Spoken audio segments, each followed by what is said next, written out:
Jackson, back with another edition of Fighters Talk.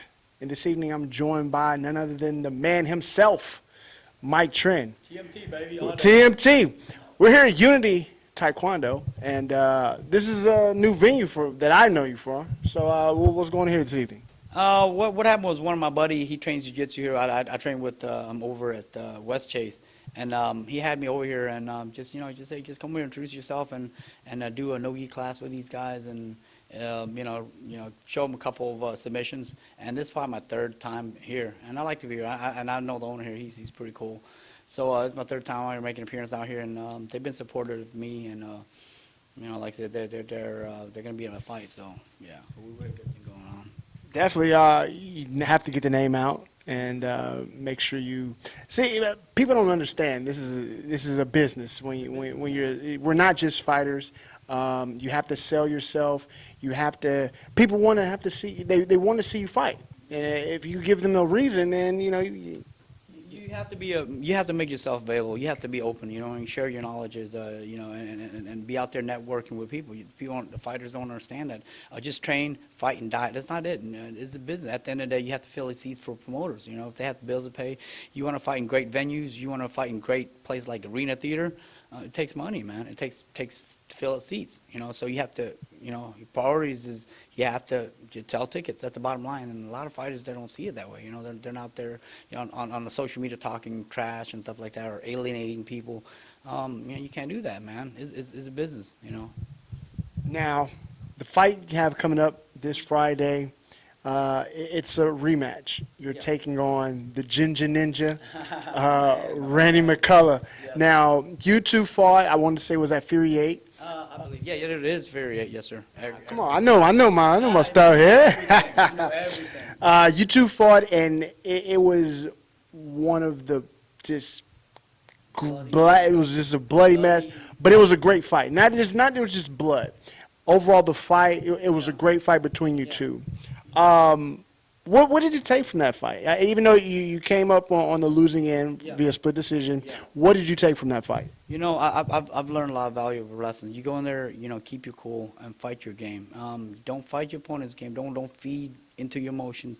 Don't be emotional. Don't get mad and fight the wrong way that different what you're trained to fight. And that's what I did. I did everything wrong that I wasn't supposed to do. And then he's tough. This guy, you have to give him. He is a tough dude. He's durable. He hits hard. He's durable. He has hearts for days. And you saw we were slugging out to the end like anybody would just give up, but me and him we just kept on slugging. So it's just two guys just trying to win it. That's it. Now, since then, you've competed, and I want to say about 2 or 3 times you fought. 2 times, yes, sir. I fought 2 times. Now, you've competed since then. Randy, on the other hand, he's been sidelined with some injuries. How do you feel not necessarily having any downtime, not really having any injuries to focus on, but you were staying active? Do you feel that was going to give you an advantage over Randy in this second fight? No, man, I don't look at it all. First, I don't look at the last fight as anything, and all the time. I'm pretty sure he's a game opponent, and I'm sure he's not going to come here, getting off the couch. I'm sure he trained his butt off, and he's ready. He's game. You know what I mean? That's what I have to take. I don't see any advantage, anything like that, man. Like I said, with me, I've always stayed busy, consistently. This is the way I am. Even when I'm not fighting, I'm training. I can't sit still. I don't have AD. But I train, I work, and I have family. But I like to stay consistently. Busy all the time. So. Now, back to the first fight. Again, you mentioned it was just a bloody war between you two. It seemed like neither one of you wanted to give an inch in that fight. But the blood aspect of it, it was quite a bit. At any point in that time, were you concerned or worried that maybe the ref would stop the fight, or was that not even a thought in your head? I was worried that the ref would stop it, you know what I mean? I was like, man, please, God. When it came over, I was practically begging the ref, say, man, please, the doctor came in, please don't stop, man. Everything's good. I'm good to go. Just let me get in there. And they made the right decision. I mean, I'm sure they're out there for safe for the fight, but I was able to continue. The cut was contained. So, they let me continue. I was like, yes, thank you. So I said, yes, want to stay another round, trying to finish my job.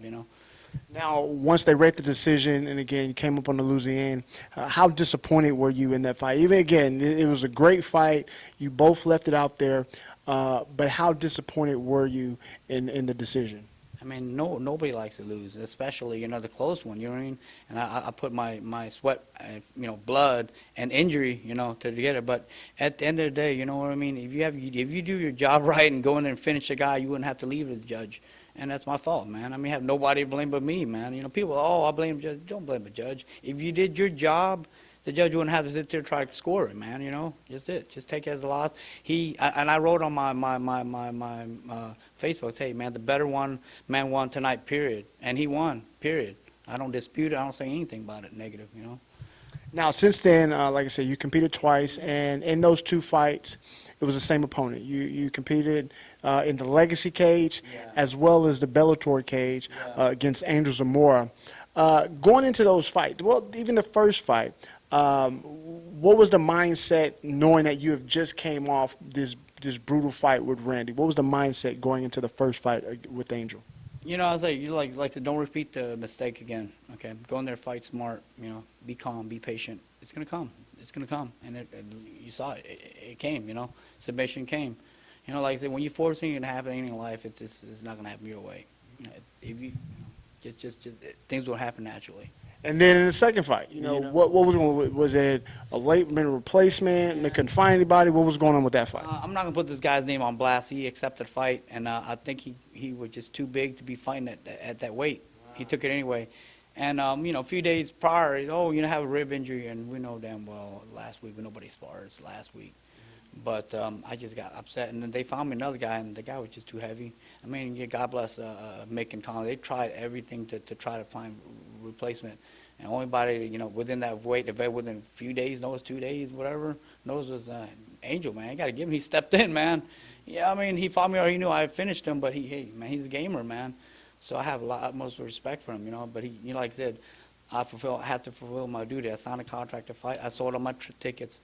My obligation to go in to do the job, and that's what I did. Even something I don't like, you still got to do a job, man. That's what I did. Now, that fight was done. Now the next fight with Randy McCullough? What was the call like? When they gave you a call, Colin or Mick, whoever gave you, Rain on the phone? What did they say? Was it original? Hey, we want you to fight Randy again? Well, they gave me an option, 2 options. They gave 2 names. One of them was being Randy. Of course, like I said, I want to finish, man. I say, hey, man, either you finish me or I finish you. Let's do this. None of that close stuff. Let's do it. You know what I mean? Colin came back and gave me his name, and I said, yeah, yes. It was. I remember. I remember it was like Easter Sunday. When I got the news. Last time I drank heavily was that time, man. It kind of like celebration, kind of like this is the last hoorah right here, and I was happy. And I messaged him. I say, man, look, man, let's go in there and finish the shit, beat the hell out of you. Only one was gonna get there. You know what I'm saying? The walk out, and after that, we'll drink afterward. That's it. Now, was this more of a you just wanted that one back, or did you like challenges? Which one was it? Man, we put on a hell of a show, man. We beat the F out each other, bro. We painted. I painted the mat red, man. We did everything. You know what I mean? Let's do it again. Let's do it on TV. There you go. So one thing that outside of the fight game, you owned one of the. Look, I've been to a lot of restaurants in my life. Got some big news too, brother. And I like that, but let's not get there. Let me set it up. I got to set it up. One of the best seafood restaurants I've ever been to. Actually, I went to this seafood restaurant years before I even knew who you were, and it was just a coincidence when I went back. By this time, I already knew that you had owned it, but it's just great food. Thank you. How is it being a fighter, working in such working in the restaurant industry with great food? How does that affect you when it's fight week and you're trying to cut that weight? Man, cutting weight's tough around food. So I was, saying earlier, I tried to. No. Good, delicious food, not just food. Good food, delicious food. Right now, even better now. Looking now, the burgers, the wings looking damn good. You know, the snow crab coming out. So I try to confine myself in the office, and I try to avoid the front as much as I can. So if I need something, I'll pick up. Hey, buddy, do this and that. I'll call the front. I mean, like I'm literally my office here is there, but instead of running out of the kitchen, I'll call. Hey, I'll call the manager. Can you do this for me? Do that, and he'll do it. I try to avoid the kitchen. You know, that's just. But you know what? Everything is worth in life. You know, it has to take the effort, man. You know what I mean? You know, the sacrifice you make, you know, I do that because I love the sport, man, you know. I mean, I don't have to. I'm fine. I'm living fine. I'm living comfortable, brother. But I love fighting, you know. Yeah, you know, that's something. You know, you're a successful businessman. A lot of times you see people in the fight game, you know, they're trying to make ends meet. You know, this is their only outlet for whatever reason. You don't have to do this. And then at your age, what drives you to continue to fight? Again, you don't have to do this. You know, in the beginning, I just wanted to fight one time just to see what it's like. And I loved it, man. You know, it's everything. It's a pure sport that you can have, man. You know, you got two guys trained their butt off on a fight night. Let's just see who's the better man. You can't get nothing more pure than that. And I approach it as same thing as anything in life. You know, I work hard, like my business or anything in life. I work hard, and everything I've got is a result of my hard work.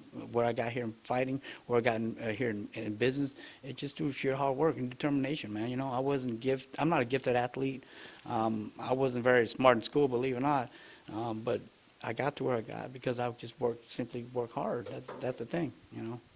But, Understood. Now, before we get out of here, what's going on? Look, Mike Seafood. Well, let you drop the line on where we're located and where we're going to be eating soon. You might find me in there. Who knows? But you're going to find this man. Where are we located?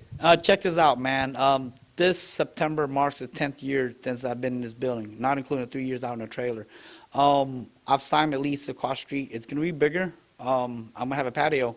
It's another 1,000 square feet and more parking space. The problem, we didn't have enough kitchen space, enough parking space. That was our problem. We were just outgrowing the capacity of what a restaurant can handle. So check this out. Within November, you see Mike's Seafood, bigger, better, everything. Better menu, fuller menu, everything. So still same location, just across the street. Across the street. I'm not going to lose my clientele. Well, where are we right now so people can come find us until we move across the street? Well, right now it's 9210 Highway 6. Highway 6 near Bissonnette, across the street from Kroger's. Now, come November, still Highway 6, cross street on Bissonnette, but the other side of Kroger's. Hey, man, I don't want to lose out the 10 years I've built a customer base. I'm not losing that, so, yeah. And now we're going to bring in new customers after they see this. And look, trust me, I'm a foodie. I am an obese kid at heart. And if I vouch for food, if I vouch for a restaurant, trust me, it's the gospel. Mr. Trinh, thank you so much. Thanks for your time, sir. And good luck for this week. Thank you, sir. Put on another phenomenal show. Yes, sir. I will. Will do.